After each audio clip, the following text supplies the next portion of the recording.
Louise, this is a reunion of sorts, like I talked about in the intro. Welcome to the Incubator Podcast.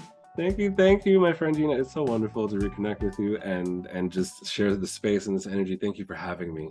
Yes, absolutely. I can't wait to talk about your approach to sales because, as we talked about off camera and off podcast, there's a fear that goes along with sales and a Yes. trepidation, right? And oftentimes we're experts when it comes to building courses, but nobody said we're an expert in sales Right. and making it feel less slimy or making it feel a friendly or more approachable way. And I feel like that's what you bring to the table.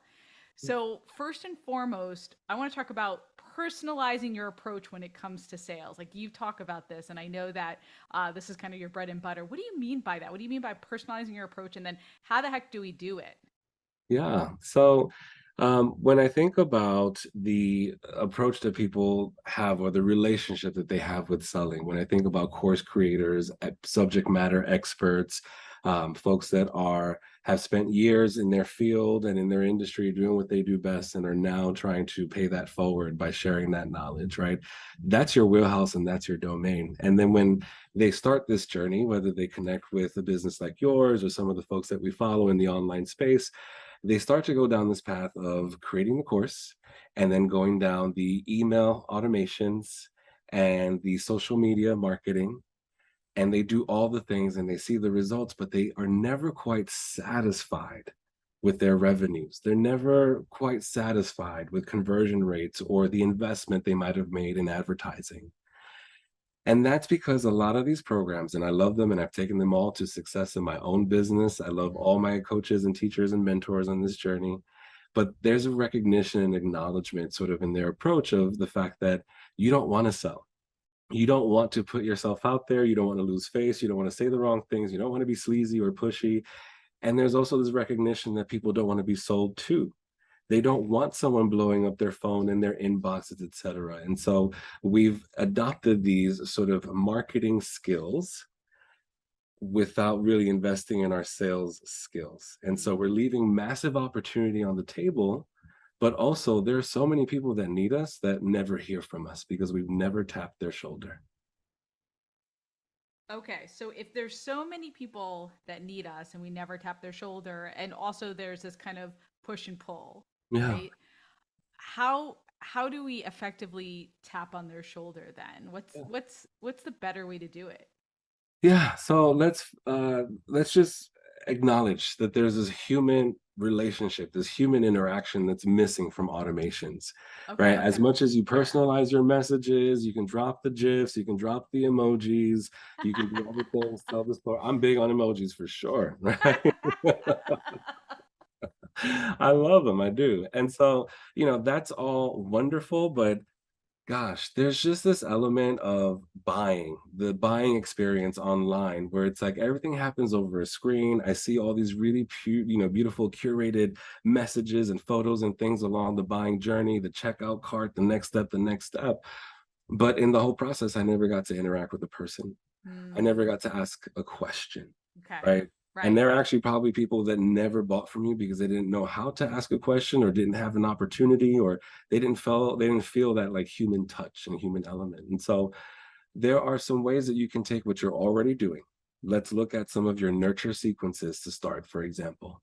Instead of with paragraphs and stories delivered via text, think about the audio and visual component and the opportunity to deepen that connection by dropping short, personalized videos in these messages. You're not doing the hard sell by cold calling someone and interrupting Hmm. their day, right? You're not blasting their inbox with irrelevant messaging or sleazy messaging. You're getting in front of them and saying, hey, I understand that you've got a problem. You need a solution. You are here and are considering what it is that I have to offer because you're wondering if I might be the person to help you get across that bridge. And if you have any questions about what it is that I do or how I do it, hit the button on the screen, reply to me. Let's get the conversation going. That is how you start to plug the holes, excuse me, in the leaky funnels, right? Hmm. That's also how you start to boost your conversion rates because it's not a passive experience of let me drop some automated emails and see my open and click through rates and sales conversions, right? You have a little bit more control over the situation. Yeah, yeah, I love this because I feel like there's this misconception, Luis, that oh, I'm just going to build the email marketing funnel and I'm just going to sell my course like hotcakes, whatever the price point. And as the market gets more and more saturated, we've got to stand out. We've got to make it more personal. And for a lot, so I'm a boutique, right? So Mhm. I know by nature, a lot of my people are going to want to ask me a question. And I love that. Like either it's a chatbot, I'll make videos too. I'm a big proponent of that. And I love asking for that feedback. And Yeah. I know that's part of the process, right? I feel like people just want to know this is for them, Yes. right? So what do you, and so you're telling me just reach out. What's the best way to ask for this? Just you have a question, hit me up, or what do you see as the most effective way to communicate that? I think the most effective thing that you can do is really acknowledge where that person is in their buying and consideration journey, right? Okay. So, and the way that you do is you acknowledge where they are. Hey, I appreciate you. Whether you found me on social media, have been following along in my email list, however you got to this page, you clicked on this button because some part of you is wondering what it is about this offer that might fit for you. If this were a shoe store, you would tell me that you're a size 8 and I'd come back and bring you the perfectly sized shoe, but I'm not selling shoes, I'm selling courses. So why don't you hit one of the buttons on the screen? However you feel comfortable communicating, record a video, drop some text, let me know what's keeping you on the fence and let me coach you through it. Okay. Love that. Okay. That's simple enough, right? And just Right. and making that offer. Yeah. What are other ways that we can personalize that experience? So okay, so I love this. Let's look at our nurtures, Yeah. right? And see like what's the opportunity here to make them that personal video. What are other ways that we can kind of heighten that personal experience? Yeah, absolutely. Think about any opportunity to, I think, when you have a product and it's a digital product, you want to think about every opportunity of putting that product in people's hands or letting them experience what it's like behind the scenes. Mm. And so with a tool like this, you can do a screen recording of behind the scenes of like, this is what your login page will look like. This is where the content is hosted. These are the buttons that you click when you need support.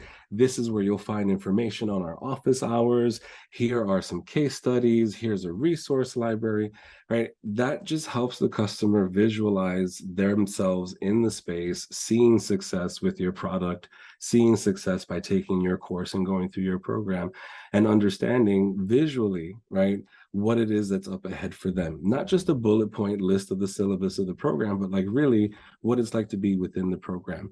And it's a more personalized and tailored tour, right? So think of it Yeah. that way, giving that person that personalized tour. Like if you were selling a house, if you were a realtor, come on through 2 p.m.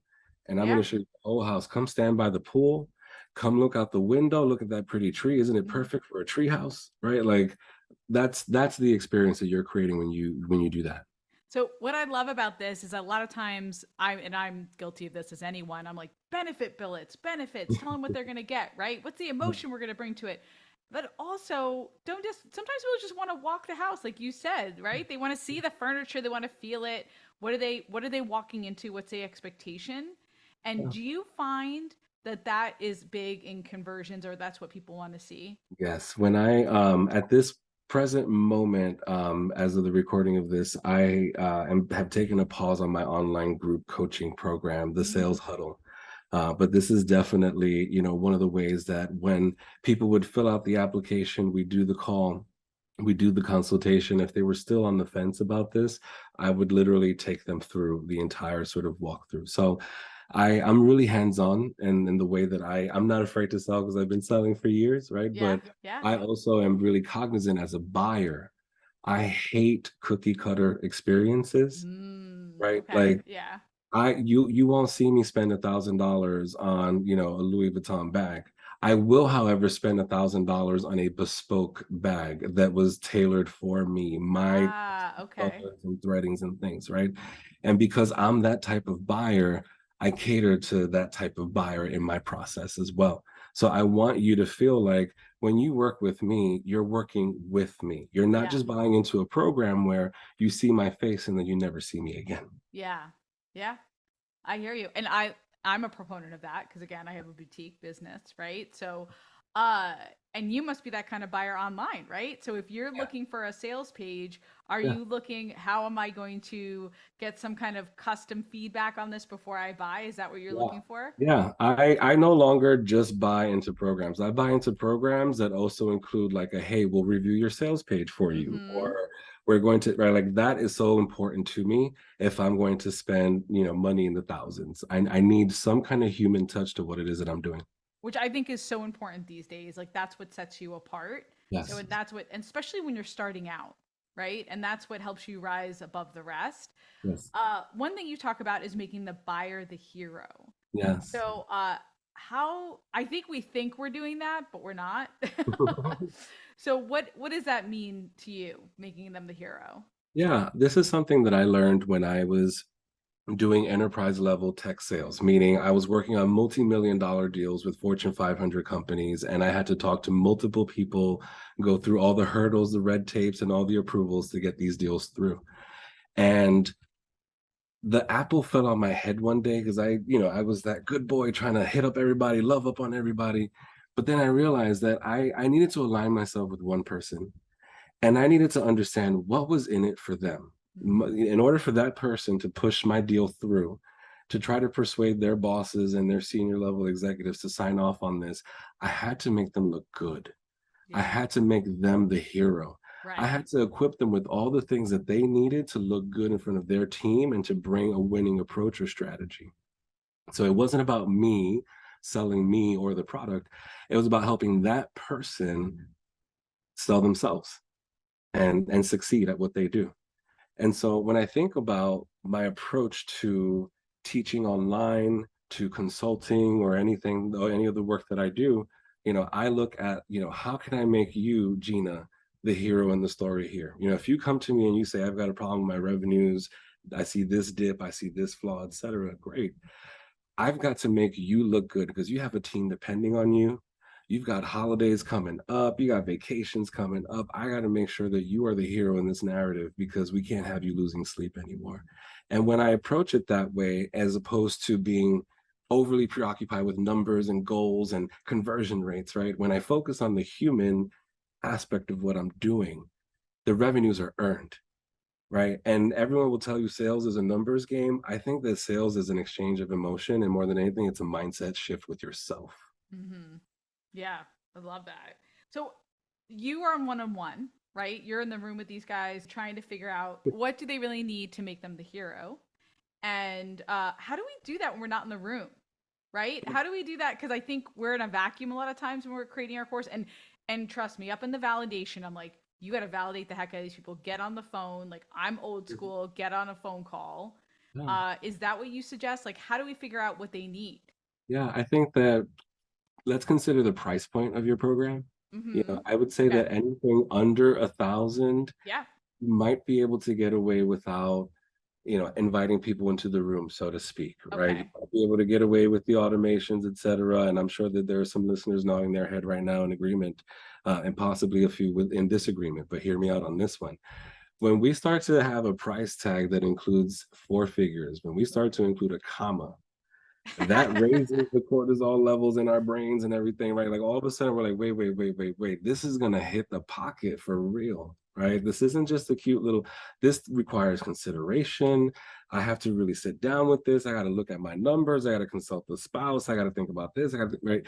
When we get to that level of consideration from the customer's point, that's when we have to think about, okay, how do we create that opportunity, to your point, to invite them in the room? There are several levers you can pull. One is, of course, the webinar, right? We do live webinars, we teach live, we use that as part of our marketing and sales engines as we're launching a course or relaunching, right? But let's think about that experience, right? Let's, yes, do the slides, do the thing that we came here to do the transformational narrative, but think about the opportunity during that session while you're teaching to coach, to invite people Mm-hmm. to the hot seat, to ask that question out loud, to receive, some troubleshooting from you and see if your thinking and your frameworks and your methodology are a right fit for what they're looking for. And then you've got everyone else witnessing what you're doing going, aha, let me click on this little buy button real quick, right? This is Right. all the validation that I needed that this person is my person, right? Yeah. So we've got to get away from like, let's get through the webinar slides and let's get through the script because, you know, and let's just really have a moment where we invite people to pull up a chair. Like, let me know what's on your mind. Tell me that you hated the presentation. I'm here for that too. Yeah, okay, I love this, and we don't make time for it. Like that's exactly why I've invited people to come on for free coaching on this podcast, because I realize I haven't had a live student, like I don't really do live students anymore, live workshops. I'm like, I miss connecting with people and figuring out what the heck's going on. So now I'm doing free coaching on this podcast, and I'm learning so much about what do people really need, what's like, who is listening, right? Yes. And what does the market and what do they really need now for the market, right? Yeah. Because everything's changing, and I know you know that. Yes. So I think some other levels that we can think about pulling, right? So there's yeah. the webinar experience is one sort of entry Hmm. point. We also talk about social media, going Yep. live on a frequent Yes. basis, pulling people up on camera with you and Love doing, that. right? Okay. Because here's the thing, whatever your practice is, unless you are, you know, a fitness coach, and this example may not apply, but if you were a fitness coach, for example, you would look at the opportunity, you know, to, I don't know, a trainer, as a trainer, you would look at the opportunity to train within the gym in a place that was visible for everyone else to see your work, or Hmm. even train outside, right? That's how you let people know that you're good at what you do, you're good at holding Yeah. people accountable, you're good at making people feel comfortable in their bodies and holding space for them. You start collecting numbers and cards and everything, right? That's a way that you demonstrate what you do. If you are a coach, if you are a consultant, if you are an attorney, a practitioner, right? Flex the skills, flex what you know. Think about all Yeah. those opportunities to host some sort of coaching or Q&A or a hot seat. Again, the webinar is one lever, live streaming on social media is another lever, but let's not also overlook the opportunity to invite people into your living room. You have that connection with folks through your email list or text if you're into the SMS marketing thing, right? Invite people to an office hour, private Zoom just for followers, just for people Yeah. on this list, Love that. right? And Yeah. offer up that coaching as well. You know, people will remember how you make them feel and how accessible you are, and they'll remember your energy, and they're going to be more inclined to click buy with confidence. Yeah. That's exactly what we want to do. I love this idea of flexing the skills. Yes. Now, okay, so this is, you might have already answered this, and you might say, Gina, have you been listening to me for the last few minutes? How to improve our sales skills. And you Yes. might say, like, is it just a listening game, Luis? Is it just like shut up, listen, and figure out what the needs are, then you're good? What is I it? think I think it's both. You listen to learn first. I think Okay. that if you have the opportunity to shadow or mentor anyone in your industry who's good at what they do, and let's define what good at what they do. Connecting with someone who's satisfied with their revenues, Ooh, I like it. right? Yes. For Okay. some people, success is 500,000. For other people, it's 10, right? Mm-hmm. But until that person hits that number, they are Yeah. unsatisfied with their Okay. Got revenue. it. So when you connect with someone who's satisfied with their revenues, take a look at their sales process Yes. and think about, how do I come up with my own sales playbook? I've got a marketing playbook, I've got a webinar playbook, I got a social media playbook, but I got to now look at my sales playbook and what makes sense for my segment, my audience, and my industry. If you are an agency, for example, if you're a publicist, I would certainly recommend having one-on-one consultation calls with people where they have an opportunity to connect with you, understand your process and methodology, and then decide to, you know, sign on with you in your agency. If you're an attorney, certainly, you know, thinking about like that one-on-one consultation as well. Right. And if that is, well, you know, the nature of the content that you serve in your course as well just requires that like moment of thought, right? Like those are the ways that you think about connecting with folks on that level. But you know, for other people, they may not require that one-on-one consultation, right? And so think about other levers you pull, like the chat bot, like the group experiences, the Mm-hmm. live streaming experiences, right? You have to think about, you know, learning from the people who are best at their game and how they attract customers, and then trying that on for size, right? The webinar might not be a fit for your industry, right? The live streaming might not be a fit for your audience, right? Right. But there's someone out there who's already cracked the code, and see if you can learn from them.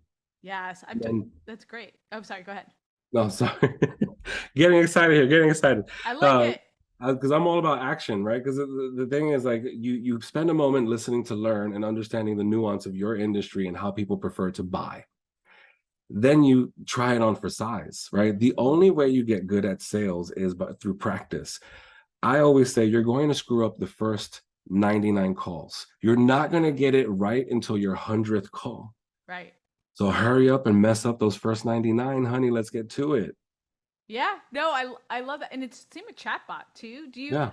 and then I think I'm doing a good job on chatbot, and then I'll talk to a peer. And then do you have tips about chatbot, by the way? About how to I think one tip I have is like be resourceful. Don't be Mhm. afraid to think through your package and what you can offer them. Like, do you have other tips you want to share about Yeah, that? I think the chatbot is a great opportunity to flex content that you might have already created that answers questions, Yes.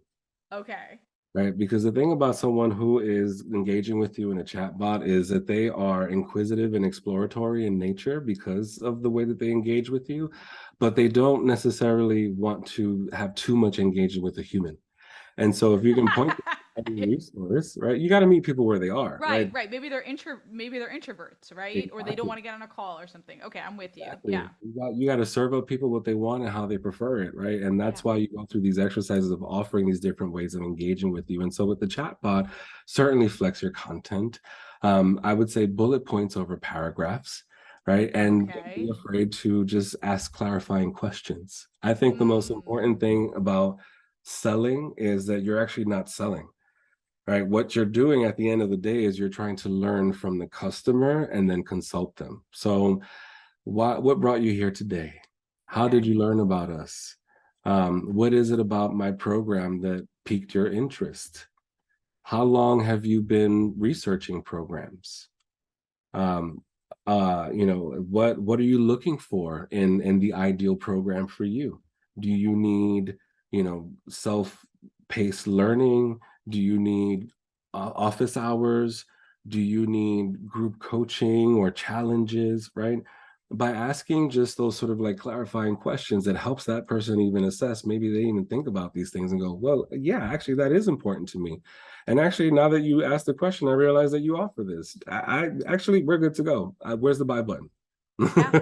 Yeah, it's like that one final touch for them, Yeah. right? To make sure that it's right for them. But Yes. I love these clarifying questions, and I love your idea of it's your opportunity to show them content that they Yeah. probably don't realize you're providing for them, right? Yeah. One of the things that I do is, I try to, as best as I can, qualify people before they engage with me. And so I have, whenever people reach out to me and they're like, oh, I'd love to consult with you. I'd love to pick your brain about a launch or a project or a new course. Awesome. Happy to connect with you. First things first, here's an article that I wrote. How to know if a sales coach is right for you. I want you to be Mm, sure that you know all the questions that you should be asking, all the things that you should be expecting, and all the sort of services that a sales coach should be offering you, right? That way, when you get on a call with me, you are a primed buyer. Like you are ready to go. hmm How much? Okay, so I have a question. This is off target a little bit, but so this is more of one-to-one services, right? Or maybe Okay. group coaching where you're being selective. So how much do you put on the website versus provide for them when they initially reach out to you? So how much information is too much information for the website? So like you just said, okay, I'll send an article. Would you have that on the website or would you wait? Yeah, if that person is already showing buying intent, Mm-hmm. right, and they're like really eager to get on a call with me, I might share that article as just like a, hey, I'm happy to connect with you. Let's book this. And by the way, I want to make sure you check this out before we connect. Right. So if the person is already interested, let's get on the call and invite that person to engage with you. Okay. What's the primary question that's always going through your head when you're making a decision? Like how some people it's how can I add value? Some people is what are they really how can I really serve them here? Like do you have a primary you do have a primary question, but do you realize what that primary question is? Yeah. What keeps you up at night? Like, Okay, that keeps you that's what's rolling in your head every time you talk yeah. to somebody? Yeah, because here's the thing. I assume every buyer that I connect with is incredibly intelligent. Before you ever talked to me, you Googled, you searched all over Instagram, you Sure. spent Yep. time on YouTube videos, you checked me out on LinkedIn and all these other Yep. things, right? Like, You're informed. right, you are all the way informed. So I'm going to respect you and meet you exactly where you are, Mm-hmm. right? You're a savvy person. And so tell me, what brought you here today? Like, what's keeping you up at night and what do you think I could do for you? Okay. That's That's important too. that's important. That's always what's rattling in your head. Yes. Okay. So that to me is part of getting into that caring sales mentality. I don't know, caring sales, what would you call that? What do you call your sales approach? Just I think my sales approach is not selling, right? Like I'm more of a okay. consultant, right? I'm Yeah. more of an advisor, right? But if we Yeah. had to like sum it up, I would call it authentic selling, right? Yeah. And there are all these old schools of thoughts of like, sales is this very rigid process. Um, I am not a rigid person. I'm not a shark, even though I've worked in these big traditional corporate places like the BBC and LinkedIn and Google and all these places. I'm not the stereotypical sharky salesperson. Not at all. You are a Not a, breath of fresh air. Yeah. and that is actually my secret power. It's the fact that Yes. I'm so differentiated in the way that I show up that people aren't expecting it and they let their hair down and oh my God, Luis, you would not believe how Yeah. long we've been working on I feel this. so warm and cozy. You could sell me anything right now. Please. What do you got? Here's my credit card. What do I have for you? I got more advice. I got some more mindset hacks for your audience if they're willing to I'm ready. I'm ready to buy. listen. I think that the important thing when you are for your own business, whether you are a solopreneur, course creator, whether you're expanding your business, right, and online learning is a component of it, but you're maybe building an agency down the line, et cetera, right? You are always the visionary of your business. Mm-hmm. People will not pick up what you put down if you don't believe what you're putting down. Right. Right? If you have any doubt about your capacity to solve a problem, people are going to smell it. It's going to smell fishy. They're not going to like it. They're not going to buy from you. Right? Yeah. And that's why I say, like, you will always be salesperson number one. You have got to embrace that in your business. You have got to embrace the title and own that responsibility of teaching the next person how to sell your brand, your program, Mm-hmm. your promise, Yeah. Yeah. right? That Yeah. is always in your Absolutely. warehouse. But that owning that responsibility and also like working through the overwhelm of that, because I know that selling is still, I'm sure someone is listening to this conversation is like, this sounds great, but gosh, I'm gonna try this and I'm gonna mess up and I'm gonna look stupid and I'm gonna ruin my whole business and my whole reputation. I worked so hard. I picked the perfect font for my website and everything, right? But like we need to get off of that anxiety for a moment. We've got to embrace that we're in business for a reason, right? Mm-hmm. And it is your responsibility to create economic opportunity as an entrepreneur. And Yeah. that can only happen when you intentionally reach out to people. You cannot just passively sit back and let the algorithms bring you people. Nope. You've got to get really comfortable tapping someone and saying, hey, I work with businesses just like yours all the time. I see you struggling with this. I wrote an article on this. Check this out. And if you ever have any more questions, like come join my group. We got a whole community for you, right? I love it. Yeah. That personal invitation with that empathy and that intention of like, I'm not selling you nothing. I just want to make sure you're not alone in this world. That will pay dividends forever, ever. So good. So good to end on. Tell us where we can learn more about you and your fabulous content. So I would say if you listen to this conversation and you're inspired to try on video selling for size, if you're thinking maybe I want to try this personalized video thing, head on over to luisbaez.com/video ask. I'm gonna hook you up not only with like a less than 5 minute step-by-step setup guide to download it on your phone and record your first video. I'm also gonna give you your first script. You're gonna Nice. customize it. Your You're scripts are gonna so good, by the way. So Thank you. Thank you, my friend. So you'll be able to customize that script, copy and paste it right into Video Ask. And as you're recording on the screen, you'll see the text. It'll be your teleprompter right on your phone. It's going to be super amazing. easy. You'll be done in Cool. less than 5 minutes. And Okay. I want to hear from you when you do see results. Oh, yes. Please be in touch. Okay, you'll have to come back Yes. and talk more. So just chatting you up so much. So thanks Thank for you coming so by. much, Tina. I appreciate you for having me. I appreciate your audience for lending me their ear for a little while and taking me along on your jog or laundry run or whatever you were up to. But no, I appreciate this opportunity to share my ideas.